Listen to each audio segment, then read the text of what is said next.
The names of the famous men of the American Revolution are known far and wide, immortalized in ink and stone around the country and in the history books. Indeed, many great men forged a path to freedom from the tyranny of England and helped lay the foundations for the great nation that we have today.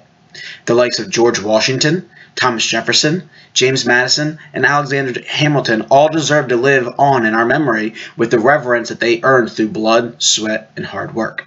However, it was not only men that helped pave the way for revolution. No, there were also many great women of the time period that played integral roles alongside great men and even on their own. Abigail Adams, the wife of John Adams, was one of his most trusted advisors and confidants. Betsy Ross is credited with the creation of our nation's early flag. And Molly Pitcher delivered water to troops on the battlefield and then took to manning her husband's cannon when he fell ill. But another and much less known woman of the time period was young Sybil Ludington. Sybil Ludington was the eldest daughter of Colonel Henry Sybil, a leader of the local militia in Dutchess County, New York.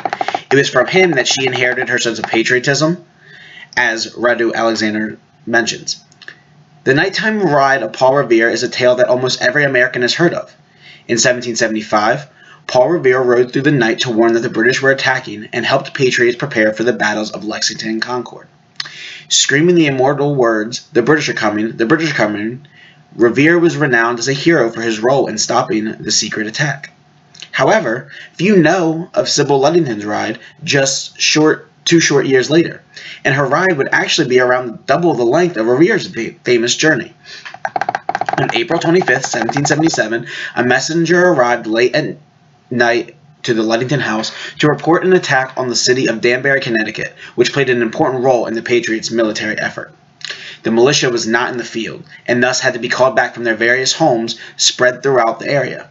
The messenger had brought news of the attack and could not go on, and so the young, spunky, and just turned 16 Sybil mounted a horse and journeyed through the night. She rode in the darkness with the rain pouring down, 40 miles, house to house, town to town, alerting the men that the British were burning Canterbury. Susan Casey, the author of Women Heroes of the American Revolution, 20 Stories of Espionage, Sabotage, Defiance, and Rescue, also notes that the roads and trails of this time period were often stalked by thieves and ruffians. Just another thing that Sybil had to be cautious about. By the morning, Colonel Ludington's men were mustered and at his farm, ready to march in the defense of Canterbury. Though most of the damage to the town had already been done.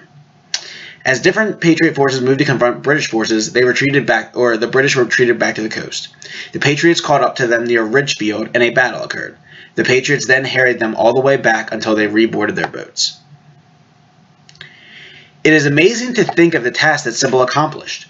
She was far from a damsel in distress or a maiden in need of saving. She braved a stormy night by herself with unknown circumstances all around her. She was able to gather the men necessary to help force the British to retreat. She doubled the distance of Paul Revere's famous ride and yet is largely unknown. There is one place that recognizes her deeds more than others, though. She has been immortalized in a bronze statue in Carmel, New York, on the edge of Lake Glenada.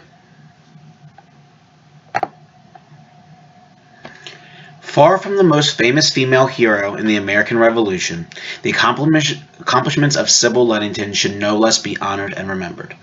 A young, 16-year-old girl showed that it would take an effort from every patriot to win their freedom.